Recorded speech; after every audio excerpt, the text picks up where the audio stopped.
बिस्मिल्लाहिर्रहमानिर्रहीम। प्यारे बच्चों, हम 19.2 एक्सरसाइज में पिछले लेक्चर में क्वेश्चन नंबर 8 का पार्ट नंबर 1 करवाया था बेटा, बाय मैट्रिक्स इन्वर्जन मेथड।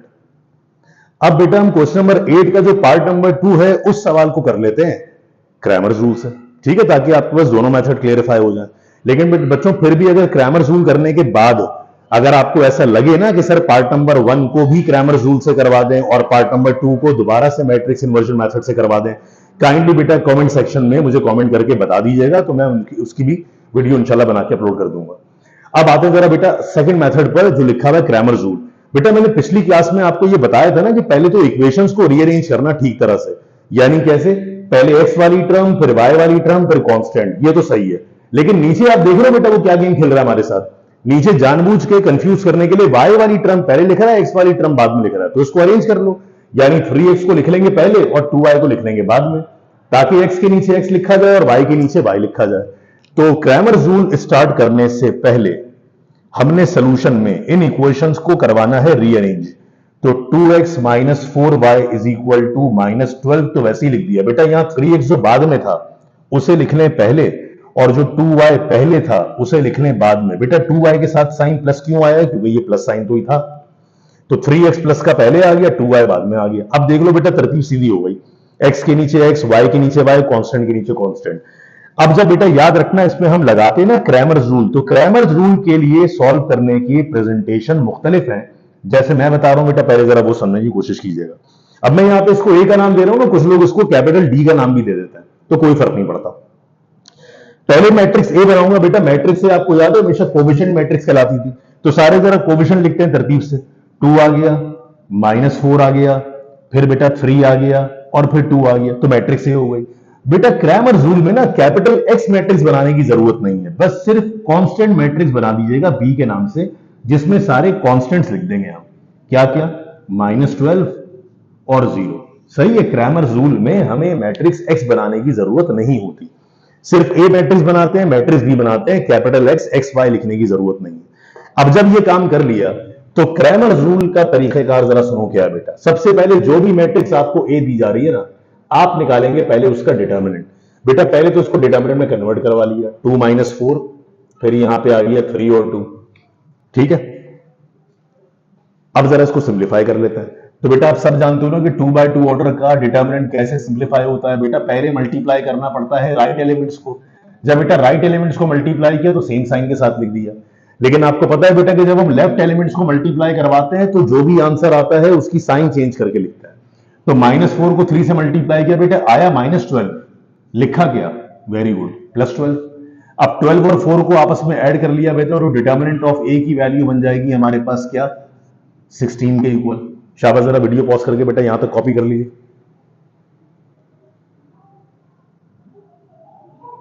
ठीक है बेटा।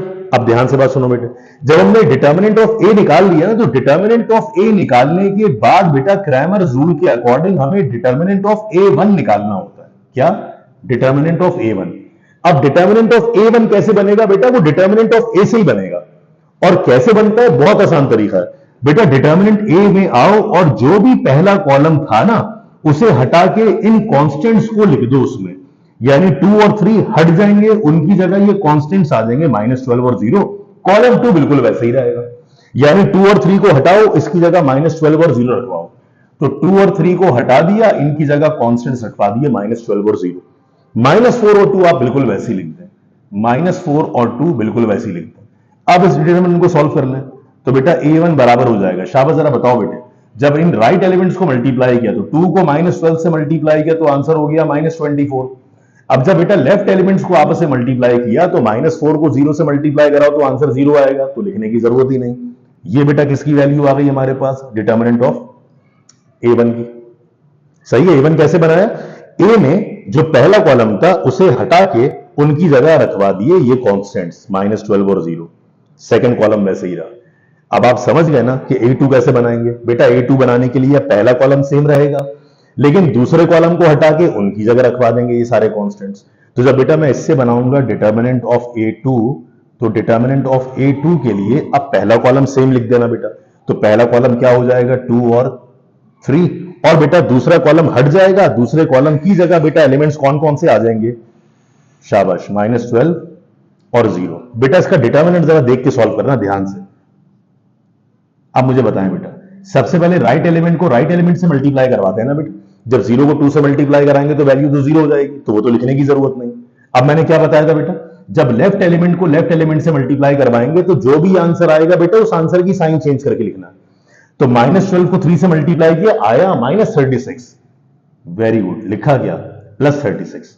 तो ये हमारे पास किसकी वैल्यू हो गई बेटा, डिटर्मिनेंट ऑफ A2 की। यानी जब आप A से A1 बनाए ना तो पहला कॉलम हटा के कांस्टेंट्स को रखवा देंगे और सॉल्व कर लेंगे, और जब आप इससे A2 बनाए तो दूसरा कॉलम हटा के उनकी जगह कांस्टेंट्स रखवा देंगे, फिर पहला कॉलम सेम रहेगा।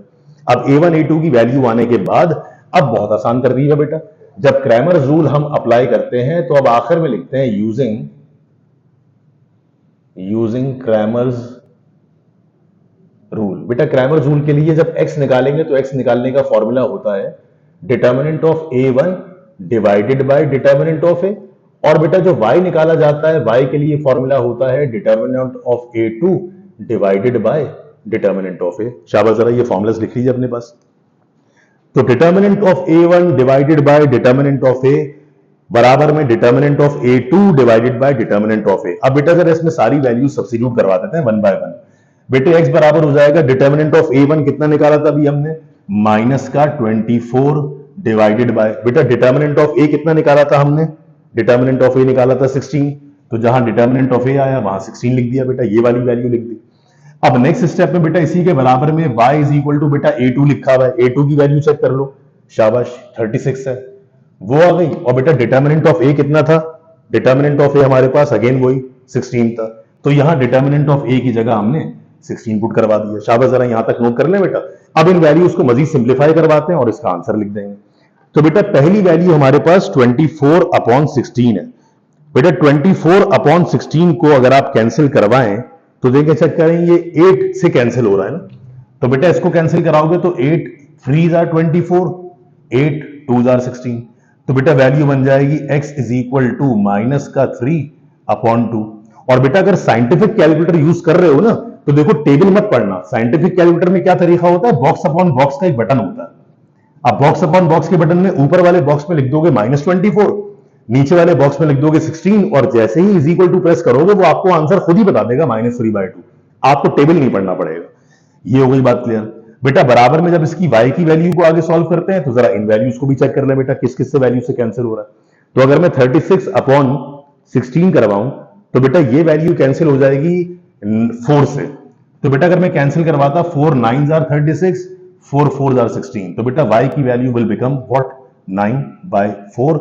ये y की वैल्यू आ गई, ये x की वैल्यू आ गई। बेटा अपना आंसर आप इस फॉर्म में भी छोड़ सकते हैं, और अगर आप चाहें सोल्यूशन सेट लिखना तो सोल्यूशन सेट में राउंड ब्रैकेट में पता है ना, पहले हमेशा x की वैल्यू आती है, फिर कॉमे के बाद हमेशा y की वैल्यू आती है। सोल्यूशन सेट बनाएंगे बेटा तो उसका आंसर इस अंदाज में लिख सकते हैं। आई होप कि बेटा पूरा सोल्यूशन आपको समझ में आ गया होगा। बेटा कोई भी प्रॉब्लम हो, कोई एक्स्ट्रा पार्ट करवाना हो, कोई स्कूल का में कोई ऐसा पेपर सवाल नजर आए, पुराने पास पेपर्स के अंदर आपको कोई सवाल नजर आए जो आप सॉल्व करवाना चाह रहे हो मैट्रिक्स इन्वर्जन मेथड से या क्रैमर्स रूल से, काइंडली बेटा जरूर बता दीजिएगा। अपना ख्याल रखिएगा, मिलते हैं इंशाल्लाह नेक्स्ट वीडियो लेक्चर में। अस्सलाम वालेकुम।